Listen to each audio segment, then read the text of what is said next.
அனைவருக்கும் வணக்கம். நம்ம இந்த பதிவில் என்ன பார்க்க போகிறோன்னா, இந்திய தேர்தல் ஆணையம் கணக்கீட்டு படிவம் நிரப்புறது எப்படின்னு சொல்லி தான் பார்க்க போகிறோம். நான் ஒரு பிஎல்ஓவாக இருக்கிறதுனால இந்த படிவத்தை எப்படி சரியான முறையில் நம்ம எழுதி கொடுக்கணும்னு சொல்ல போகிறேன். ஒரு சிலர் மேலே இருக்கிற டீட்டெயிலே 3 இடத்துலையும் வாக்காளரின் விவரம், வாக்காளரின் உறவினர் பெயர் இருக்குல்ல, ரைட் சைடு லெஃப்ட் சைடு 3லையுமே அதே பண்ணிட்டு வந்துடுறாங்க. அந்த மாதிரி பண்ணக்கூடாது.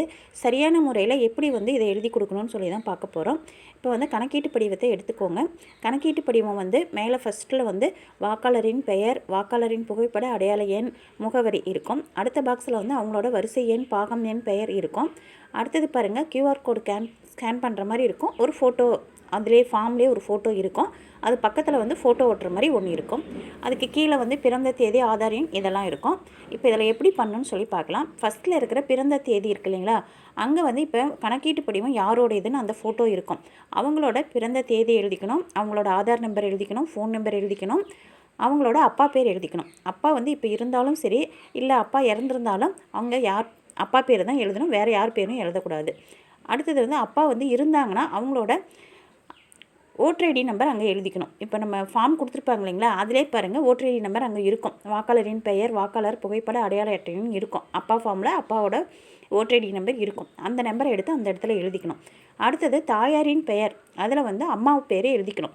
இப்போ யாரோட ஃபார்மோ, யார் கணக்கீட்டு படிவம் அது யாருதோ அவங்களோட அம்மா பேரை அங்கே எழுதிக்கணும். அடுத்தது அவங்க இப்போ இருந்தாங்க அப்படின்னாக்கா அவங்களோட ஓட்டர் ஐடி நம்பர் எழுதிக்கணும். லாஸ்ட்டாக துணைவரின் பெயர், அதில் இந்த கணக்கீட்டு படிவம் யாருது அவங்களுக்கு இப்போ மேரேஜ் ஆகியிருந்தா, லேடியாக இருந்தால் அவங்களுக்கு அங்கே ஹஸ்பண்டோட பேர் எழுதி அவங்களோட ஓட்டர் ஐடி நம்பர் எழுதிக்கணும்.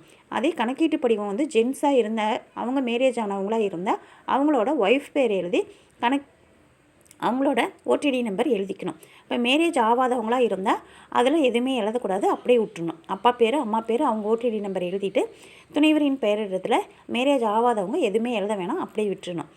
இப்போ இது கரண்ட் டீட்டெயில் பண்ணிட்டோம்.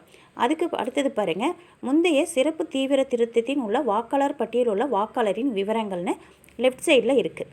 அதே ரைட் சைடில் வாக்காளரின் உறவினர் பெயர்னு இருக்குது. இதில் என்ன பண்ணணும்னா, இப்போ கணக்கீட்டு படிவம் யாருதுன்னு வச்சுக்கோங்க. அந்த ஃபோட்டோ பார்த்து கணக்கீட்டு படிவம் யாருதுன்னு வச்சுக்கோங்களேன்.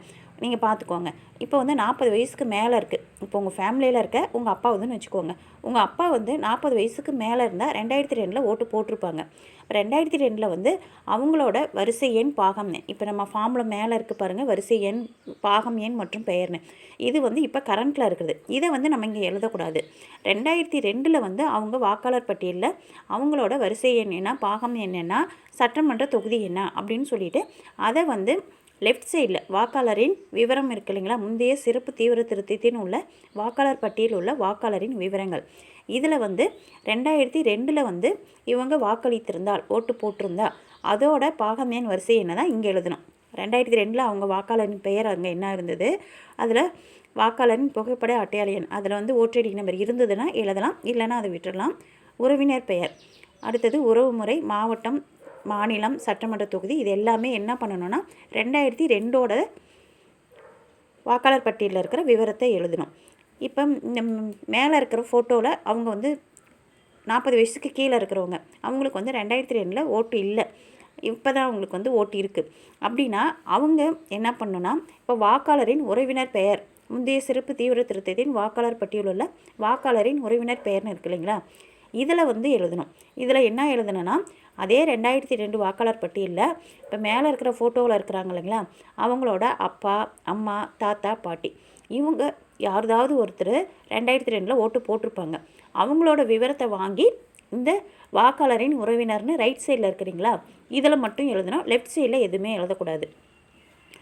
2002 ஓட்டு இருந்துச்சுன்னா அவங்களோட டீட்டெயில் லெஃப்ட் சைடில் எழுதணும், ரைட் சைடில் எதுவுமே எழுதக்கூடாது.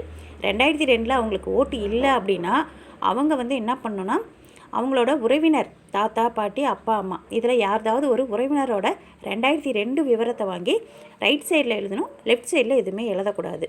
அந்த ரைட் சைடில் அப்போ 2002 அவங்க என்ன உறவினர் இருந்தாங்களோ அதை தான் எழுதணும், இப்போ இருக்கிறத எழுதக்கூடாது. இப்படி தாங்க இந்த கணக்கீட்டு படிவத்தை நம்ம எழுதி கொடுக்கணும். மேலே கரண்ட் டீட்டெயில் எழுதிக்கணும்.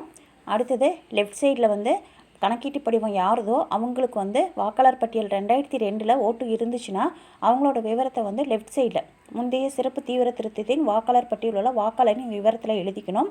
அவங்க வந்து இப்போ இருக்கிற இடத்துல அவங்களுக்கு 2002 ஓட்டு இல்லை, அவங்க வேறு எங்கேயாவது இருந்தாங்க அப்படின்னாலும் அங்கே அவங்க போய் தான் அதை பாகமேன் வரிசை எண் அந்த சட்டமன்ற எண்ணெல்லாம் எழுதிட்டு வந்து கொடுக்கணும். அப்போ தான் வந்து அதோட மேட்ச் பண்ண முடியும்.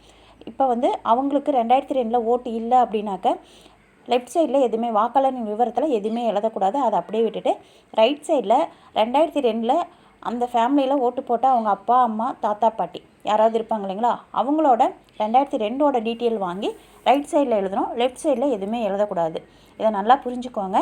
இப்படி தான் வந்து இந்த வாக்காளர் கணக்கீட்டு படிவத்தை வந்து நம்ம எழுதி கொடுக்கணும். அடுத்தது வந்து சைன் பண்ணி கொடுத்துருங்க. வாக்குச்சாவடி நில அலுவலர் வந்து அங்கே பிஎல்ஓ சைன் பண்ணிவிடுவாங்க. இந்த கணக்கீட்டு படிவத்தை இந்த மாதிரி எழுதுங்க. தெரியலனா நீங்கள் வந்து 2 ஃபார்ம் கொடுத்துருப்பாங்க. ஒரு ஃபார்மில் எழுதிட்டு போயிட்டு கரெக்டானு செக் பண்ணிவிட்டு இன்னொரு ஃபார்மில் எழுதி கொடுங்க. ரெண்டுலேயுமே எழுதிட்டு போய் தப்பாக எழுதி கொடுக்காதீங்க. ஒரு ஃபார்மில் எழுதிட்டு போங்க, அவங்க தப்பு அப்படின்னு சொன்னாங்கன்னா செக் பண்ணி பார்த்துட்டு தப்புன்னு சொன்னாங்கன்னா இன்னொரு ஃபார்மில் எழுதி கொடுத்துருங்க. கரெக்டான டீட்டெயிலாக எழுதி கொடுத்துருங்க. இப்போ 2002 நான் எங்கே வாக்களிச்சேன்னு எனக்கு தெரியல, நான் எப்படி அதை எழுதுறது அப்படின்னு கேட்டிங்கன்னா, இப்போ 2002 நீங்கள் இப்போ இருக்கிற ஊர்லேயே தான் நீங்கள் வந்து ஒரு 30 வருஷமாக இருக்கீங்க அப்படின்னா 2002 நீங்கள் அங்கே தான் வாக்களிச்சிருப்பீங்க, ஓட்டு போட்டிருப்பீங்க. அப்போ வந்து உங்கள் ஏரியாவில் இருக்கிற பஞ்சாயத்து ஆஃபீஸ் இருக்குது இல்லைங்களா, அவங்க வந்து அந்த வாக்காளர் பட்டியல் டவுன்லோட் பண்ணி இப்போ அந்த முந்தைய பாகமேன் வரிசைன்னு சொல்கிறதுக்காக வச்சுருப்பாங்க. அவங்கக்கிட்ட வந்து நீங்கள் கேளுங்க, 2002 வந்து நாங்கள் இங்கே தான் ஓட்டு போட்டோம், எங்களோட வரிசை எண் பாகமேன் அந்த சட்டமன்ற தொகுதி எண்ணெலாம் கொடுங்கன்னு சொல்லி கேளுங்க. அவங்க பார்த்து சொல்லுவாங்க. இல்லை நீங்கள் வேறு இடத்துல 2002 வந்து நீங்கள் ஓட்டு போட்டிருக்கிறீங்க, இப்போ இருக்கிற இடத்துல இல்லை அப்படின்னாலும் அந்த ஊரில் வந்து உங்கள் உறவினர் யாராவது இருந்தாங்கன்னா அவங்கக்கிட்ட கேட்க சொல்லி கரெக்டான டீட்டெயில் வந்து எழுதி கொடுங்க. உங்களுக்கு தெரியலன்றதுக்காக நீங்கள் வந்து வேறு ஏதாவது எடுத்து தப்பாக எழுதி கொடுத்தீங்கன்னா அது வந்து தவறான 2002 டீட்டெயில் வந்து அந்த ஃபேமிலியோட உங்களுக்கு மேட்ச் ஆயிரும். அதனால் சரியான விவரத்தை எழுதி கொடுங்க.